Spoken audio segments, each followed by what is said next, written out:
तो हम लोग साइनोबैक्टीरिया यू बैक्टीरिया के बारे में पढ़ चुके थे। ठीक है, साइनोबैक्टीरिया का कुछ एग्जांपल याद कर लेने, जैसे एनाबिना हो गया, नॉस्टॉक हो गया।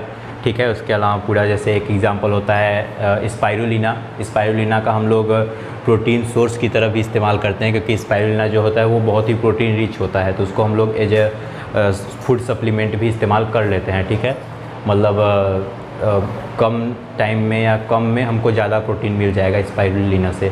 तो ये कुछ एग्जांपल हैं, ये एग्जांपल याद कर लेना। और बाकी अब हम इसके अलावा एक लास्ट चीज़ बस पढ़ेंगे, इकोनॉमिक इम्पोर्टेंस। दो तीन ठो लिख लेते हैं, उसके बाद हम लोग किंगडम प्रोटिस्टा पे आ जाएंगे। तो हेडिंग डाल लो इकोनॉमिक इम्पोर्टेंस। इकोनॉमिक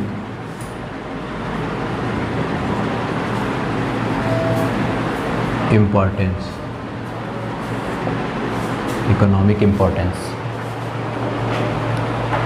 ठीक है, इसमें पहला इकोनॉमिक इम्पोर्टेंस लिख लो, लिखो they used as a food and fodder, used as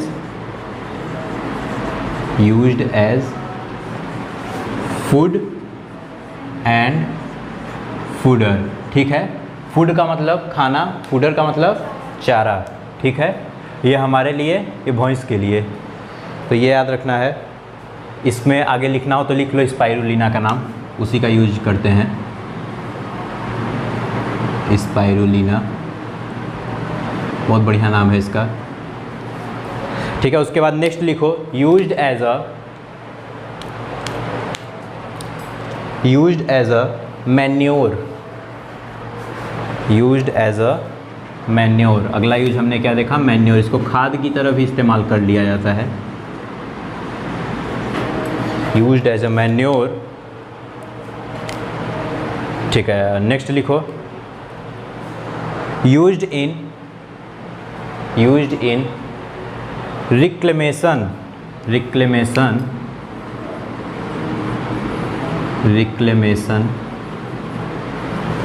of non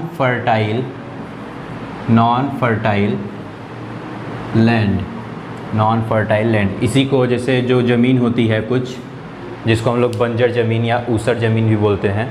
ठीक है, उसमें उस नॉन फर्टाइल लैंड के रिक्लेमेशन में भी इसका इस्तेमाल हो जाता है।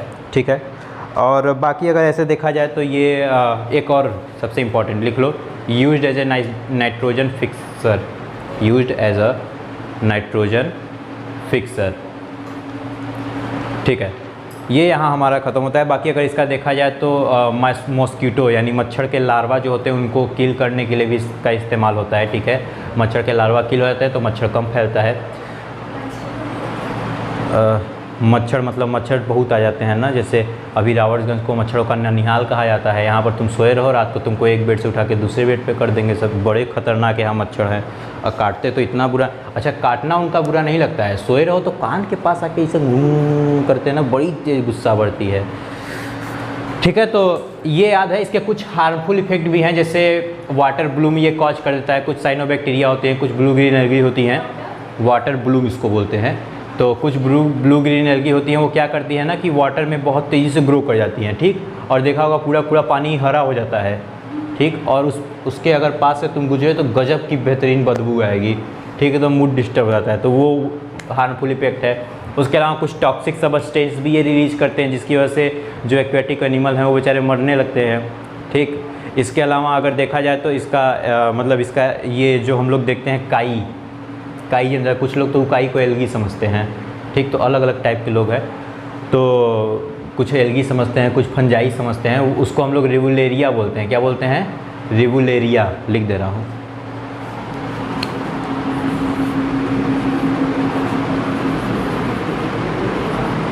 रिवुलेरिया। ये क्या है? ये काई है।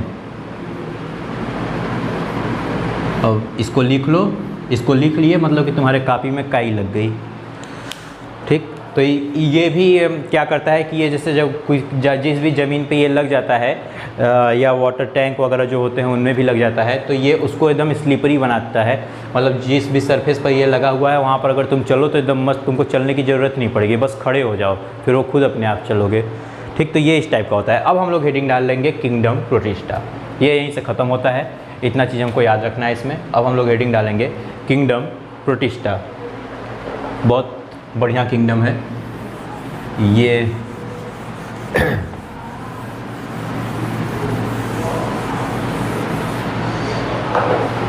Kingdom protista.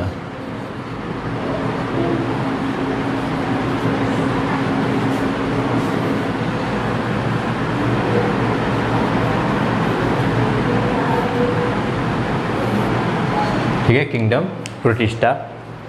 सबसे पहली लाइन इसमें लिखो, it is a group of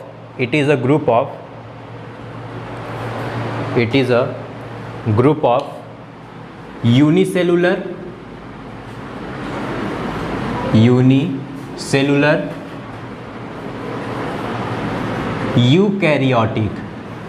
eukaryotic organism. Unicellular eukaryotic organism. It is a group of unicellular eukaryotic organism. अब बड़े ध्यान से समझना, ऐसा कोई भी ऑर्गेनिज्म जो यूनिसेलुलर हो और यूकैरियोटिक हो, उसको हम लोग इस ग्रुप में रख देंगे, ठीक ना। यही कारण है कि कहा जाता है कि इस किंगडम की जो बाउंड्री है वो कोई वेल डिफाइंड नहीं है। The boundary of kingdom Protista are not well defined, यानी कि इसकी कोई एक प्रॉपर बाउंड्री नहीं है कि हम लोग इसमें सिर्फ इस जंतु को रखेंगे या सिर्फ इस जीव को रखेंगे। जैसे मोनेरा वाले में हमने कहा ना कि इसमें सिर्फ बैक्टीरिया रहेंगी, ठीक। लेकिन इसमें ऐसा कुछ भी हम नहीं कह पाएंगे। इसमें ऐसा नहीं कह पाएंगे, क्यों नहीं कह पाएंगे? क्योंकि यहाँ पे देखो क्या बोला गया, जितने भी यूनिसेलुलर यूकैरियोटिक है, मतलब कि इस ग्रुप में कुछ मेंबर होंगे जो एल्गी के भी होंगे, कुछ मेंबर होंगे जो एनिमल किंगडम के भी होंगे। जैसे हम लोग देखते हैं, तो लिखो नेक्स्ट लाइन, इसी पॉइंट को लिख लो। The boundary of this kingdom are not well defined.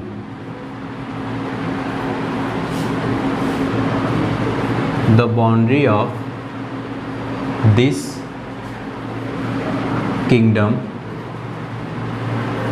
are not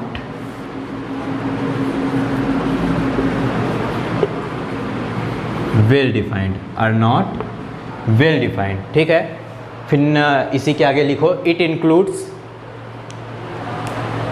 because भी लिख लेना, अगर जगह नहीं बचा होगा तो ऐसे लिखना BCZ ये हो जाए। हाँ, अरे वाह क्या बात, वैसे भी लिख लो,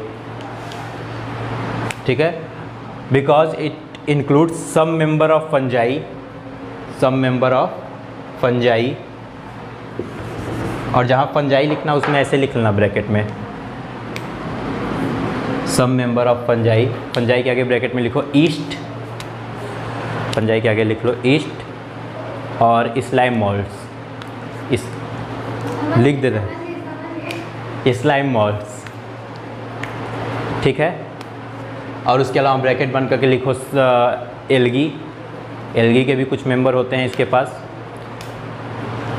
एल्गी वाले में फिर आगे ब्रैकेट करके लिख लो क्लेमाइडोमोनास, लिख दें क्या, CH से स्टार्ट होगा क्लेमाइडोमोनास। और एक और लिख लो क्लोरेला है, ठीक, क्लोरेला लिख लो। और लिख लो ब्रैकेट बंद करके सम मेंबर ऑफ एनिमल्स, इसमें ब्रैकेट में लिख लो अमीबा और प्लाज्मोडियम, अमीबा और प्लाज्मोडियम, ठीक है। अब ब्रैकेट बंद कर लो, ठीक। अब देखो हमको प्रोटिस्टा में क्या क्या पढ़ना है, प्रोटिस्टा में हमें क्या क्या पढ़ना है देख लेते हैं। ये हुआ प्रोटिस्टा, अब इस प्रोटिस्टा के अंदर हमें क्या क्या पढ़ना है, कुछ हमें ग्रुप्स पढ़ने हैं, कुछ हमें क्लास पढ़नी है, अरे सॉरी फाइलम पढ़ने हैं। जैसे एक है, क्या है एक, हाँ देख लो, देख के बता दो, क्राइसोफाइट्स। क्या है, क्राइसोफाइट्स लिखो पहला, क्राइसोफाइट्स।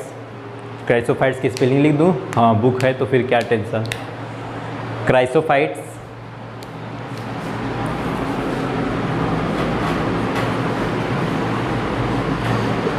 क्राइसोफाइट्स। नेक्स्ट क्या है? डाइनो। अरे वाह, क्या बात। डाइनो फ्लैजलेट्स। और उसके बाद यूग्लेनॉइड।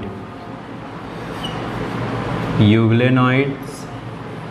Next slime moulds. हाँ हाँ, जो भी होता हो। I am little slow in English, ठीक है। अच्छा, मेरे स्कूल वालों को, मतलब नवोदय वालों को, मैं नवोदय से हूँ, बड़ा ही गजब का स्कूल है, ब्रांड है अपने आप में, मतलब एकदम। जैसे लोग कहते हैं ना कि हम लोग स्कूल से पढ़े हैं, हमसे कोई पूछता है तुम कहाँ से पढ़े हो, हम जन्नत से पढ़े हैं, जन्नत वो। तो अगर मैं वहाँ पे ये स्लाइम बोलूँ, स्लिम बोलूँ, कोई फ़र्क नहीं पड़ेगा वहाँ के लोगों को, एकदम चिल आउट रहेंगे। वो भावनाओं को समझते हैं, शब्दों पे जाते ही नहीं एकदम। तो ये है स्लाइम मोल्ड्स। और इसके बाद नीचे लिख लो लास्ट, प्रोटोजोअन्स। लास्ट लिखना प्रोटोजोअन्स।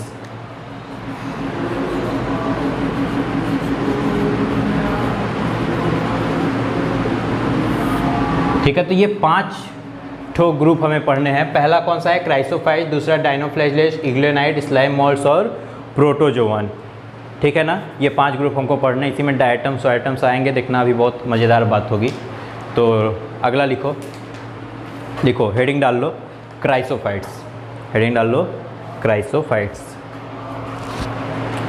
इसके बारे में सबसे पहला पॉइंट लिखो, क्राइसोफाइट्स के बारे में।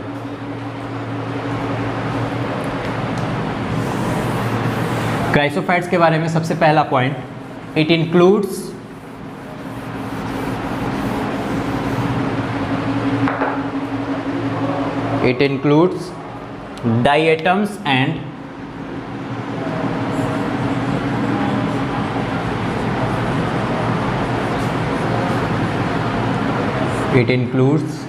diatoms and desmid. Diatoms and desmid, ठीक। इसमें डायटम्स और डेस्मिड आते हैं, इनके बारे में हमको पढ़ने को मिलेगा, ठीक है। Diatoms is also called as, लिखो next point, diatoms is also called as, diatoms is also called as, ये ऑल्सो कॉल्ड है, ठीक है। क्या है ये? ऑल्सो कॉल्ड एज, स्टाइल है ये सब मेरा। और इसे भुलवा दिए, गोल्डन एल्गी।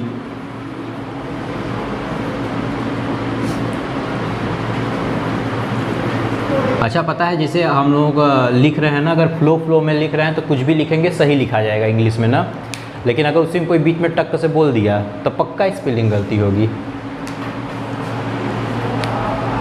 अपना अपना प्रैक्टिस है, बचपन से भोजपुरी बोलते बोलते पैदा हुए, खाना खैलो कि ना खैलो, फिर उसके बाद स्कूल में गए, थोड़ा सा खड़ी हिंदी सीखे, अभी ठीक से खड़ी हिंदी सीख ही रहे थे, किसी CBSE बोर्ड वाले स्कूल में चले गए। तो होता है, कोई बात नहीं ना, इंग्लिश वाले रहे स्कूल समझ जाते हैं, लेकिन मज़े की बात यह समझ में कुल आता है, इंग्लिश भी समझ में आता है। ऐसा नहीं है कोई अगर इंग्लिश सामने बोल रहा है तो करिए अक्षर भैंस बराबर हो जाएगा, सब समझ में आता है, ठीक है। बोलने में क्या होता है ना, थोड़ा बहुत हल्का फुल्का हिचकिचाहट होती है। एक बार हम लोग गए थे बनारस में, एक मफलर लेना था मुझे, लेने गया था मैं अपने 2 दोस्तों के साथ। अब जिसके कहाँ मफलर लेने गया वो पता नहीं कैसा आदमी था, मतलब वो थोड़ा सा हमको लग रहा था कि यार दिमाग से कुछ डिस्टर्ब है। अरे भाई साहब गजब अंग्रेजी में बोलने लगा, वो अंग्रेज ही था, उस दुकान रखा था, गजब अंग्रेजी में बोलने लगा। मैं कहा यार मोफलर में क्या मांग लिया है कि, अब हमको लगा बहुत ज्ञान देना है कि हमारी पढ़ाई हुई लड़की IAS बनी, ऐसे बनी वैसे बनी। मैं कहा तो आप मोफलर क्यों बेच रहे हैं? तो ऐसे वैसे फिर बताने लगा, एक लड़की BHU में है, ये वो अंग्रेजी में ही बता रहा था, उसकी सारी बात समझ में आ रही थी। मैं कहा मोफलरवा देगा कि नहीं देगा? तो फिर मोफलर दिया और बोला कि 120 रुपये का है। मैं पैसा निकाला, कुछ इस जेब से, कुछ इस जेब से, कुछ इस जेब से, और जोड़ जुआ के 98 रुपया था मेरे का। मैं कहा अंकल इतना ही है। कहा कोई बात नहीं, तुम लोग पढ़ने लिखने वाले लड़के जाओ, इतना ही दे के जाओ। तो होता है, नेक्स्ट लिखो exclusively marine. Next point exclusively marine. Exclusively, अच्छा इसको कुछ लोग मरीन भी पढ़ते हैं। एक्सक्लूसिवली मैराइन, ठीक है, इसको कुछ लोग मरीन भी पढ़ते हैं, लेकिन मैं शुरू से ही पढ़ता आया हूँ इसलिए यही पढ़ूंगा, मैराइन, ठीक है, याद रखना। फिर नेक्स्ट पॉइंट लिखो सेल वॉल। लिखो cell wall. Cell wall is made up of cellulose and silica. Cell wall जो होती है इनकी, बहुत याद रखना, बहुत ध्यान से इस बात को याद रखना, बहुत ध्यान से। सेल वॉल किसकी बनी होगी? सेल्यूलोज प्लस सिलिका प्लस क्या है? सिलिका। ये सिलिका है ना, यही तबाही मचाता है, बहुत हार्ड होता है। बालू सुना है? बालू का नाम? हाँ, बालू वही रेत। रेत बोलते हैं तो शायरी याद आने लगता है, शायरी में बड़ा वर्ड यूज होता है रेत, वो सब बालू नहीं यूज करते हैं, राइमिंग नहीं बैठा पाएंगे ना।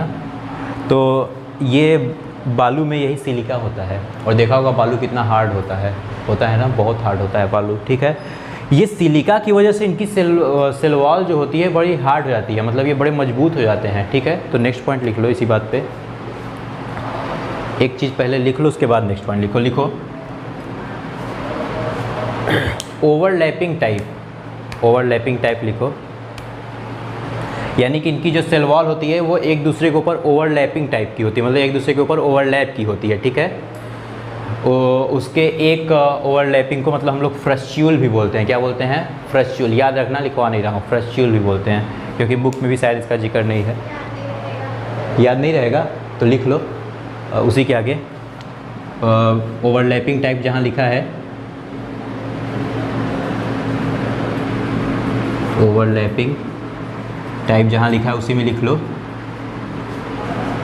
वाया फ्रस्ट्यूल। एक तो ये marker,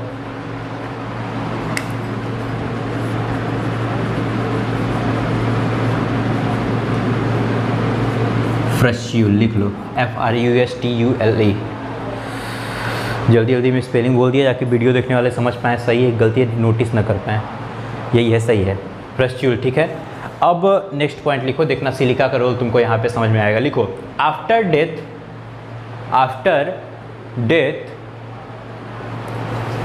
diatoms deposited at the bottom of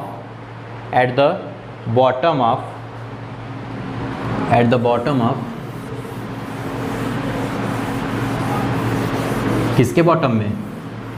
eight the bottom of sea, समुद्र, at the bottom of sea, and form diatomaceous. Diatom है, उसी के आगे मिसियस लगा दो, डाइएटमिसियस हो जाएगा, डाइएटमिसियस अर्थ, एंड फॉर्म डाइएटमिसियस अर्थ, बीच में बोल दिया ना, फिर से आर छूटने वाला था। या इसी को डाइएटमीन भी बोलते हैं,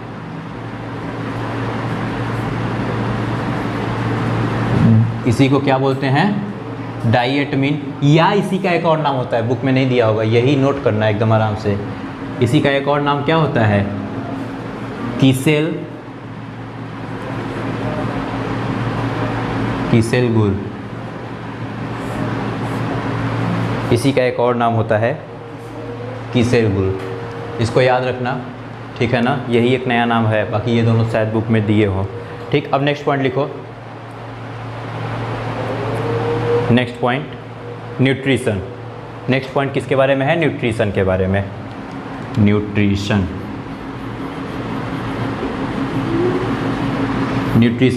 क्या है?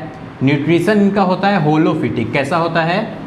होलोफिटिक। अब होलोफिटिक का क्या मतलब है भाई साहब? हमसे पूछा जाए कि डाइएटम्स का न्यूट्रिशन कैसा होगा, हम खटाक से बोल देंगे होलोफिटिक, लेकिन ये तो हमने रट लिया ना, हमने समझा नहीं। होलोफिटिक का क्या मतलब होगा देखो, ठीक है। तो होलोफिटिक का क्या मतलब होता है देखो, होलो, ठीक है, ध्यान समझना, इस वर्ड को पकड़ना। ये क्या है? होलो, और ये क्या है? फिटिक। होलो का मतलब होता है जैसा, जैसे एक जैसे लोगों के लिए टर्म यूज करते हैं होलो, ठीक है। तो होलो का मतलब जैसा, लाइक, जस्ट लाइक बोलते हैं ना, जस्ट लाइक, तो वही होलो का मतलब जैसा। और फिटिक का मतलब क्या होता है? प्लांट। फिटिक का क्या मतलब होता है? प्लांट।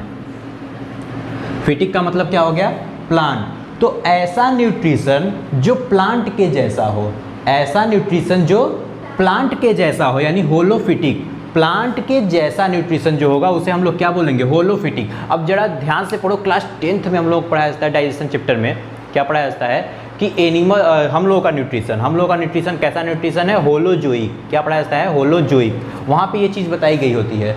तो होलोजोइक और होलोफिटिक का क्या मतलब है? होलोजोइक यानी कि जू वर्ड इस्तेमाल होता है एनिमल्स के लिए, होलो और जैसा, ठीक। तो जो एनिमल्स के जैसा न्यूट्रिशन होगा उसे हम लोग होलोजोइक बोलेंगे, और जो प्लांट्स के जैसा होगा उसे हम लोग होलोफिटिक बोलेंगे, ठीक है। तो ये रटने की जरूरत नहीं पड़ेगी, समझना क्यों उसको बोला जा रहा है। तो ठीक है, टर्म अगर समझ लोगे बायो में ना तो काफ़ी आसानी हो जाएगी। तो ये बात समझ में आई ना।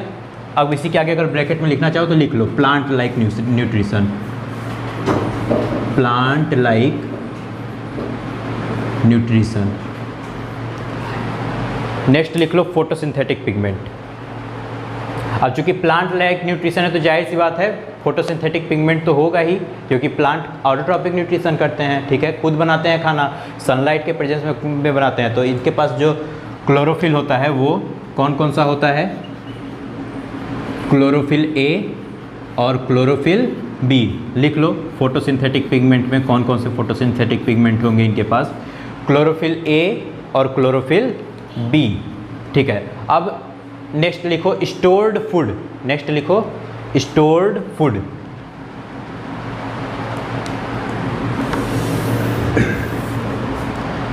Stored food.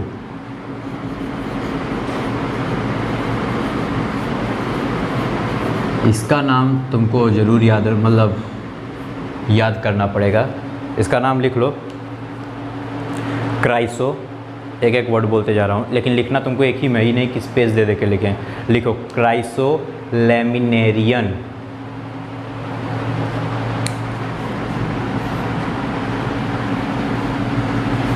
क्राइसो laminarin starch. Chrysolaminarin starch. हाँ, इसका एक और नाम बताएं क्या होता है? वो बड़ा छोटा सा नाम है, ल्यूकोसिन।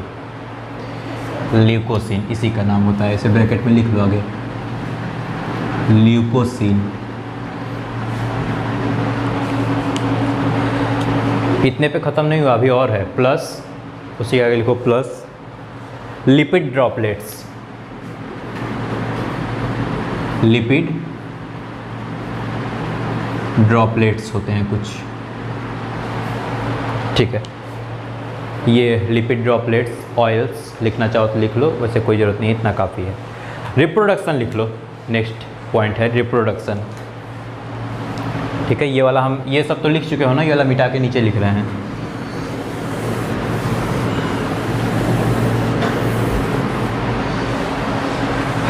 रिप्रोडक्शन में लिख लो एसेक्सुअल,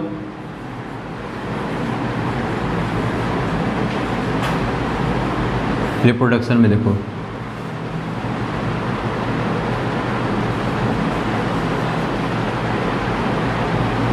एसेक्सुअल और सेक्सुअल दोनों हैं,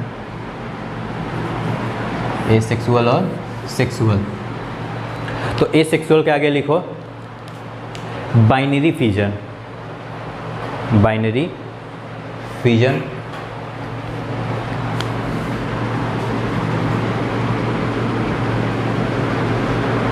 बाइनरी फिजन। और सेक्सुअल के आगे लिख लेना गैमेटिक मियोसिस। Gametic meiosis. अभी मियोसिस क्या होता है ये तुमको अभी सिर्फ पढ़ना है, ठीक है। अभी हम लोगों का जब आगे हम लोग बढ़ेंगे सेल साइकिल वाला आएगा तो वहाँ मैं तुमको बड़ा एक्सप्लेन करके बताऊंगा मियोसिस माइटोसिस क्या क्या होता है। बड़ा सिंपल है, टफ लगता है, ठीक है। अब नेक्स्ट लिख लो इकोनॉमिक इम्पोर्टेंस, और यहीं पे ये ख़त्म हो जाएगा। Economic importance,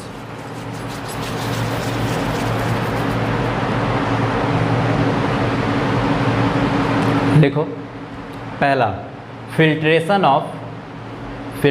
of oil and syrup. Oil and syrup जानते हो ना, सिरप तो जानते ही होगे, पिए होगे खूब। इसका importance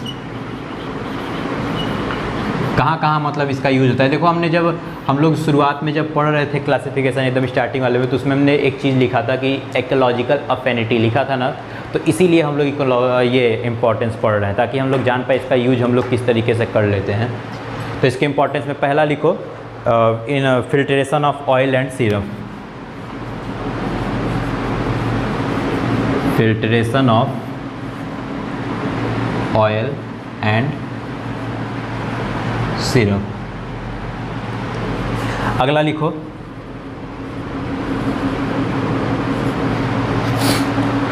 polishing of stones. Polishing of stones, जो नग वग आते हैं ना पहनने वाले या कपड़ों में लगाने वाले, उनकी पॉलिशिंग में इसका हेल्प लिया जाता है। तो लिख लो पॉलिशिंग ऑफ स्टोन्स। उसके बाद नेक्स्ट लिखो साउंड प्रूफिंग मटेरियल।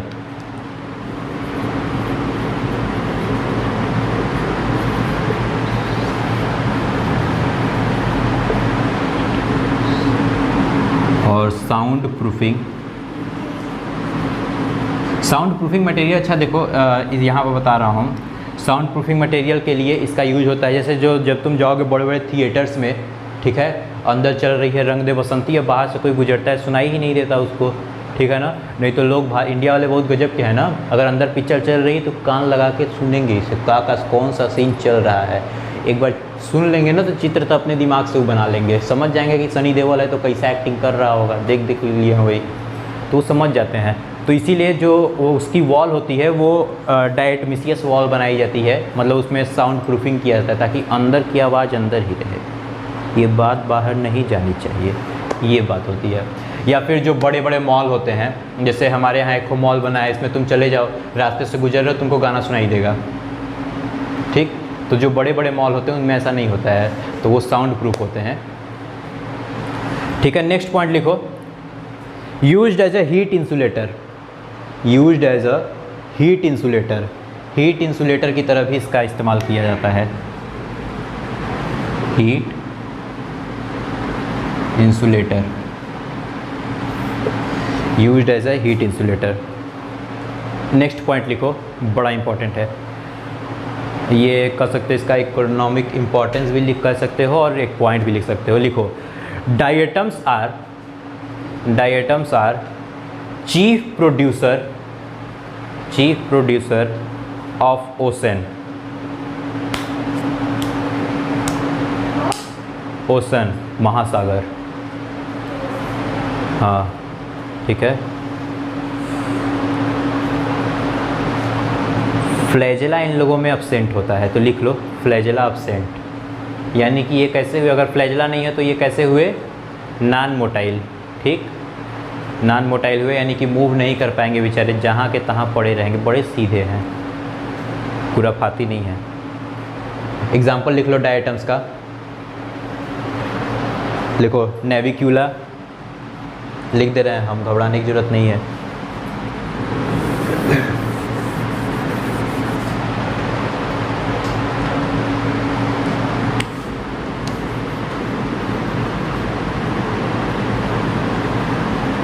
नेविक्यूला लिख लो, ठीक है, और एक और लिख लो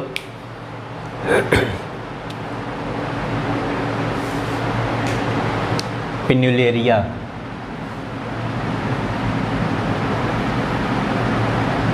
पता नहीं ये वाला बुक में दिया है कि नहीं, पर तुम लिख लेना, ठीक है। ये दो एग्जाम्पल लिखना, बाकी बुक वाले तो बुक में से देख ही लोगे।